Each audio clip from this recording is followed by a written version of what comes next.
Hai, selamat datang kembali di Nonton Lagi Channel. Bagaimana nih kabar kalian? Semoga baik-baik saja ya. Di episode kali ini kita akan membahas salah satu karakter dari animasi lokal buatan bangsa kita sendiri, yaitu Soppo. Entah kenapa ya guys, setelah kita nonton beberapa episode dari Adit dan Soppo Djarwo, kita merasa bahwa Soppo ini merupakan karakter yang kisahnya lebih sedih dibanding karakter lain. Hal ini disebabkan karena backstory dan cerita di belakangnya yang menurut kita cukup gelap dan kelam. Namun di sisi lain, Soppo ini memiliki sebuah tujuan hidup alias goals yang begitu mulia. Kira-kira bagaimana kisah Soppo sebenarnya? Daripada penasaran, ini dia cerita kehidupan yang tragis dari Soppo. Bersiaplah.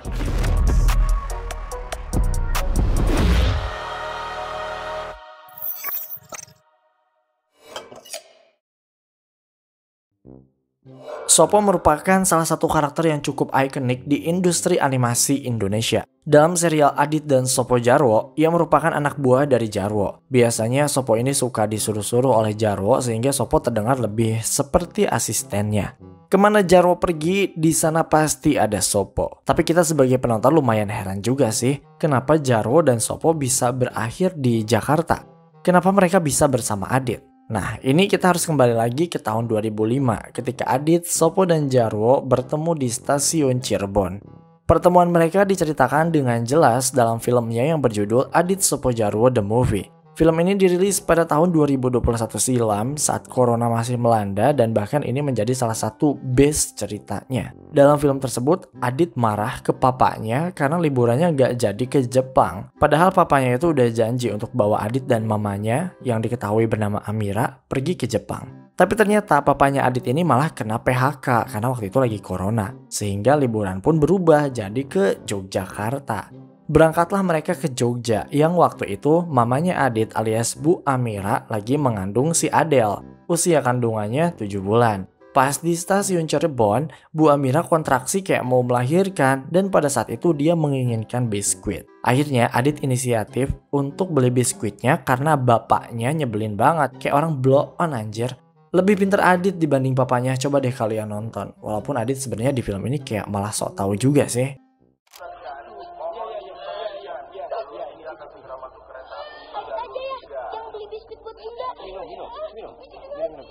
Kepada para penumpang kereta api Saka, selamat datang di stasiun besar Cirebon. Tetap perhatikan barang-barang bawaan Anda, jangan sampai ada yang tertinggal. Nah, karena beli biskuit ini, Adit akhirnya ketinggalan kereta di stasiun Cirebon. Di sanalah Adit bertemu dengan Soppo dan Djarwo. Adit awalnya pertama kali bertemu dengan Soppo dulu. Di sana, Soppo nyamperin Adit karena dia kasihan kali ya ngelihat anak nangis sendiri di stasiun. Dan cuma Soppo yang notice dan punya rasa kemanusiaan yang besar untuk menolong Adit. Di stasiun itu pula, Adit dan Soppo bertemu dengan Djarwo. Kalau dia sih emang udah nakal dari awal ya. Diceritain kalau Djarwo ini tuh kayak semacam penumpang gelap gitu. Dan akhirnya dia diturunin di stasiun Cirebon. Djarwo ini orangnya emang oportunis. Jadi kayak pas ngelihat Adit lagi gelisah dan pengen ke Jogja, Djarwo mau anterin Adit dengan berharap bisa dikasih imbalan yang sangat besar. Wajar sih, ini kan kembaliin anak orang ya. Harusnya Soppo dan Djarwo emang dikasih imbalan yang besar gitu oleh papanya Adit. Singkat cerita, mereka akhirnya ketemu bertiga tuh. Banyak rintangan yang mereka hadapi untuk bisa bertemu orang tuanya Adit. Namun pada akhirnya, Adit Soppo Djarwo bisa bertemu dengan papanya Adit di Jogja. Film selesainya di sana sih, tapi tidak ada penjelasan kenapa Soppo dan Djarwo bisa menetap di Jakarta seperti yang terlihat dalam seriesnya. Ada kemungkinan bahwa papanya Adit lah yang membawa mereka berdua untuk tinggal di Jakarta. Papanya Adit mungkin menjanjikan mereka sebuah pekerjaan di Jakarta sebagai bentuk imbalan. Mengingat pada saat itu kan Soppo dan Djarwo juga nggak punya kerjaan alias luntang-lantung sehingga mereka ikut di Jakarta. Tapi parahnya adalah papanya Adit ini kayak gak tanggung jawab gitu gak sih? Sebenarnya film panjang Adit Soppo Djarwo ini memperlihatkan sisi buruk dari papanya Adit sih. Red flag banget dia sebagai suami dan ayah. Mungkin kita jelasin nanti di video yang lain ya. Nah, jika memang benar Soppo dan Djarwo akhirnya ikut bersama papanya Adit untuk bekerja di Jakarta, parah banget sih papanya Adit ini. Karena kita lihat pas di Jakarta pun Soppo Djarwo masih kayak luntang-lantung.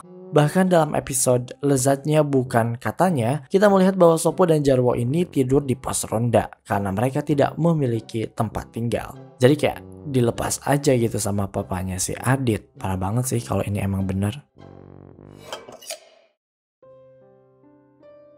Pada awalnya kita menganggap bahwa Sopo ini kayak ya udah emang lemot aja gitu. Ibaratnya dia tuh kayak Patrick kalau di universe-nya SpongeBob. Dia adalah karakter yang emang sengaja dibikin lemot. Tapi setelah kita lihat-lihat, Sopo ini lemot karena ada alasan tertentu. Dia nampak mengalami sebuah kelainan yang disebut dengan retardasi mental atau keterbelakangan mental. What?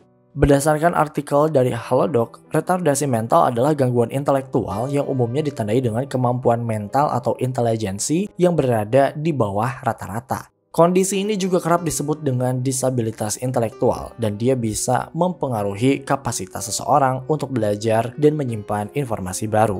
Bahkan kondisi ini juga bisa mempengaruhi perilaku sehari-hari seperti keterampilan sosial dan rutinitas kebersihan. Itulah sebabnya kita melihat Sopo ini suka lemot dan bahkan cenderung salah menangkap informasi yang dia dapatkan. Dalam beberapa kesempatan, Sopo juga nampak kurang memahami apa yang dibicarakan oleh lawan bicaranya. Ini jelas terlihat bahkan sejak pertama kali kita bertemu dengan Adit, Sopo, dan Jarwo. Masih berdasarkan filmnya, pada saat itu Adit minta tolong bantuan Sopo untuk membawanya ke Jogja. Salah Adit juga sih karena dia maksa Sopo gitu. Bahkan Sopo nggak dikasih kesempatan buat ngomong. Hingga pada akhirnya Sopo mengaku bisa membantu Adit. Dia membawa Adit ke sebuah tempat yang ternyata merupakan sebuah warung gudeg Jogja. Nah di sini udah kelihatan ya bahwa Sopo salah menangkap informasi dan dia tidak memahami bahwa Adit butuh bantuan untuk pergi ke Jogja. The real Jogja, bukan warung gudeg Jogja. Retardasi mental atau keterbelakangan mental bisa disebabkan oleh banyak hal. Namun jika melihat ciri-ciri fisik dari Sopo, bisa diyakini bahwa Sopo ini mengalami retardasi mental karena Down syndrome. Ini bisa dilihat dari bentuk wajahnya yang khas. Teman-teman kita yang mengalami keterbelakangan mental karena Down syndrome biasanya memiliki kepala yang kecil dengan bentuk wajah yang khas. Biasanya wajah mereka rata dengan mata yang sipit berbentuk kacang almond. Ini bisa kita lihat dari Sopo yang memang karakteristik wajahnya itu berbeda dengan yang lain. Sopo tuh kalau dilihat-lihat matanya tuh emang lebih kecil gitu ya. Coba dibandingin deh sama karakter lain seperti Jarwo, Adit, Pak Haji, atau Babacang. Cuma Sopo aja yang matanya tuh kecil yang emang khas seperti teman-teman Down syndrome. Wajahnya yang khas ini biasanya disebabkan adanya kelebihan kromosom. Jadi yang normal itu kan biasanya punya 46 kromosom ya. Ada 23 pasang kromosom. Tapi teman kita yang mengalami Down syndrome ini biasanya memiliki 47 kromosom. Jadi ada kromosom yang lebih di kromosom 21. Harusnya 2 kan, karena sepasang. Nah ini malah ada 3. Ini adalah salah satu faktor yang menyebabkan mereka mengalami keterbelakangan mental dan memiliki wajah yang khas. Sayangnya hal ini juga menyebabkan Sopo mendapatkan bully dari teman-teman masa kecilnya ketika di kampung. Hingga saat ini, anak yang memiliki retardasi mental karena Down syndrome masih rentan mendapatkan perundungan atau bully di antara teman-temannya. Setidaknya itulah yang dikatakan oleh Dr. Ihsan Bella Persada MPSI dalam sebuah wawancara yang dilansir dari artikel Klik Dokter. Perundungan ini jelas disebabkan karena teman-teman kita yang Down syndrome ini memiliki ciri atau tampilan fisik yang khas. Selain itu mereka juga dibully karena cara bersikap dan cara berpikirnya yang cenderung berbeda. Naasnya inilah yang terjadi pada Sopo saat ia tinggal di Brebes, Jawa Tengah.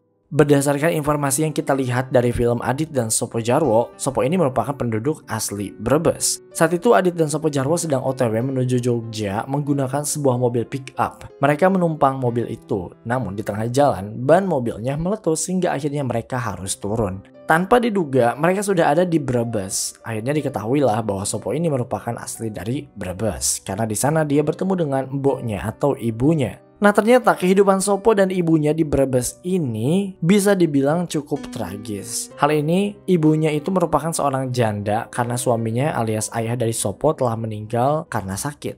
Mereka harus menjual beberapa aset untuk memperjuangkan kesembuhan sang ayah. Namun pada akhirnya sang ayah dipanggil oleh Maha Kuasa, menyisakan si Embo dan juga Sopo yang mengalami keterbelakangan mental. Hiduplah mereka berdua di Brebes, melawan jahatnya dunia, khususnya untuk Sopo. Dalam episode Jarwo Sayang Jarwoku Hilang, kita bisa melihat bagaimana masa kecil Sopo yang dibilang cukup menyedihkan. Dalam episode tersebut, Sopo Jarwo terjebak di toko Babacang hingga akhirnya ada satu momen di mana Sopo merasa nostalgia dengan masa kecilnya. Muncullah sebuah flashback di mana Sopo sewaktu kecil suka dikerjai oleh teman-temannya. Kalau dilihat-lihat dalam flashback ini, Sopo kecil mainnya yaitu sama anak-anak yang lebih tua darinya ya. Bisa dilihat di sini bahwa ukuran badan Sopo jauh lebih kecil dibanding teman-teman lainnya yang seumuran. Sebenarnya kita sempat berasumsi, kenapa sih Sopo nggak main sama teman-temannya aja? Maksudnya kan anak-anak yang ada di flashback ini kan udah pada gede ya.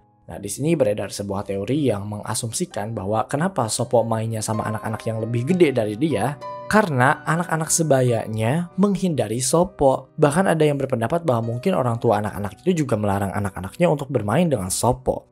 Jadi ya tinggallah Sopo gak tahu apa-apa, tapi dijauhi oleh teman-teman sebayanya. Namun Sopo tetaplah anak kecil dari Brebes yang ingin memiliki teman. Akhirnya dia pun berteman dengan anak-anak yang usianya jauh lebih tua darinya. Anak-anak ini yang ngetawain Sopo pas dia jatuh, tapi Sopo tetap bantuin loh. Anak-anak yang mengambil kuenya Sopo tanpa merasa bersalah, tapi Sopo tetap maafin. Somehow ini menjadi salah satu core memories dari Sopo. Buktinya adalah ya ternyata Sopo mengingat momen-momen dibully itu ya secara spesifik. Kayak dia nerima aja perlakuan buruk dari teman-temannya itu. Bukannya nangis atau sedih, dia malah ketawa. Mungkin dia lakukan supaya bisa menjadi teman mereka. Bisa berbaur karena anak sebayanya tidak ada yang mau berteman dengan Sopo. Tapi pas gaul sama mereka, Sopo malah dikadalin. Kan kasihan ya, dia terlahir dengan Down syndrome dan dia malah dibully hingga dikadalin sama teman-temannya. Tapi Sopo tetap bertahan, walaupun sebenarnya dia sadar bahwa dirinya sedang dimanfaatkan. Sopo hanya ingin dianggap sebagai manusia normal. Sopo hanya ingin bisa bergabung dengan teman-temannya. Namun mereka menganggap seolah Sopo bukanlah bagian dari mereka. Tinggallah Sopo yang bisa tetap tersenyum, menerima keadaan, walau mungkin sebenarnya hatinya hancur. Sekarang sih mending ya, Sopo tinggal di karet berkah yang kelihatannya semua orang sayang sama Sopo. Bahkan Pak Haji, Babacang sama-sama suka bantu Sopo kalau dia lagi kesulitan. Termasuk oleh Jarwo, ya walaupun kadang-kadang suka dimanfaatin tapi kelihatannya Jarwo ini peduli sih sama Sopo, ya nggak sih? Sopo tetap menjadi orang yang baik dan tulus. Walau mendapatkan perlakuan yang kurang enak dari lingkungannya, Sopo tetap menjadi manusia yang bahkan lebih baik dibanding orang-orang normal. Down syndrome yang ada dalam tubuhnya tidak menjadikan diri Sopo sebagai pribadi yang tercela, justru membuat dirinya menjadi orang yang tulus. Saat pertama kali bertemu Adit, Sopo dengan tulus akan mempertemukan Adit dengan kedua orang tuanya. Masih dari film yang sama, dalam salah satu scene, Sopo juga dengan tulus menolong seorang pemotor. Sopo juga tahu mana dosa dan pahala saat Jarwo berniat mengambil satu bebek milik warga untuk dimakan. Dan bahkan dalam seriesnya kita sering melihat Sopo membantu warga lain. Hatinya begitu tulus tanpa ada rasa iri ataupun dengki. Yang paling bikin kita terharu adalah keteguhannya untuk memberangkatkan ibunya atau Simbo untuk pergi haji. Dalam film Adit Sopo Jarwo ini, Sopo bekerja di stasiun Cirebon. Kayaknya sebagai porter nggak sih? Nah, Sopo ini pasti ajak untuk pulang oleh Adit dan Jarwo. Awalnya dia nggak mau. Alasannya adalah karena ternyata dia tuh malu. Karena belum bisa mengumpulkan uang untuk memberangkatkan ibunya berhaji. Sopo tuh nyadar bahwa dia adalah seorang pria dewasa yang ingin membahagiakan kedua orang tuanya, khususnya Simbo. Makanya dengan kondisi yang sekarang, dia kesana kemari mencari pekerjaan. Kayaknya sulit ya mendapatkan pekerjaan, khususnya untuk teman kita seperti Sopo ini. Makanya Sopo aja kerjanya sampai ke Cirebon. Jauh banget dari Brebes sampai ke Cirebon. Tapi Sopo nggak peduli, yang penting dia bisa kerja untuk memberangkatkan ibunya pergi berhaji. Walaupun sebenarnya Simbo tuh kayak nggak pernah maksa juga sih, atau bahkan sama sekali nggak minta sama Sopo. Tapi Sopo tetap berusaha untuk menjadi anak yang berbakti dan bisa menjadi kebanggaan ibunya. Hidup mereka mungkin tidak akan terlalu menderita jika sang ayah masih hidup. Ayahnya mungkin bisa melindungi Sopo dari jahatnya dunia. Namun sayang, ayahnya meninggal duluan dan semua tanah yang merupakan aset mereka habis dijual untuk pengobatan. Ketulusan Sopo juga terlihat dalam episode Rindu Terpendam, Rindu Mendalam. Dalam episode ini, Sopo mengambil semua tabungannya yang ia simpan untuk ongkos pulang ke kampung. Katanya dia kangen sama Simbo. Banyak barang yang dia beli, rata-rata sih kayak sembako ya buat Simbo. Nah, untuk ke stasiun ada Padasuki yang mau antar Sopo. Namun belum berangkat, motor itu malah ambruk dan rusak. Di sini Sopo nganggep bahwa ini adalah kesalahannya sehingga dia memberi uang tabungannya untuk Pak Dasuki. Katanya ya itu Sopo ngerasa nggak enak, padahal kan itu bukan salahnya Sopo. Tapi saking tulusnya dan tidak mau menyakiti hati orang lain, Sopo memberikan uang tabungannya itu. Baik banget ya Sopo.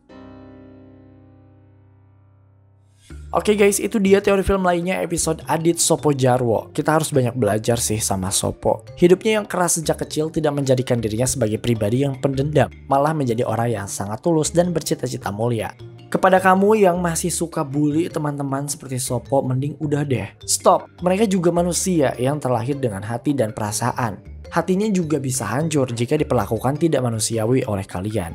Mending kita rangkul, kasih semangat supaya hidup ini indah dan penuh dengan kasih sayang. Terima kasih karena telah menonton video ini hingga akhir. Luangkan waktu untuk like, share, dan komen jika kalian suka video ini. Tekan tombol subscribe dan aktifkan notifikasi loncengnya supaya kalian tidak pernah ketinggalan video-video terbaru dari kami. Dan sebagai bentuk dukungan kalian terhadap berkembangnya channel ini, mari terhubung lebih dekat dengan cara follow kami di Instagram di @nontonlagi.channel. Dan jangan lupa Creepy Crime Case kini hadir di Spotify. Sampai jumpa di episode Nonton Lagi channel berikutnya.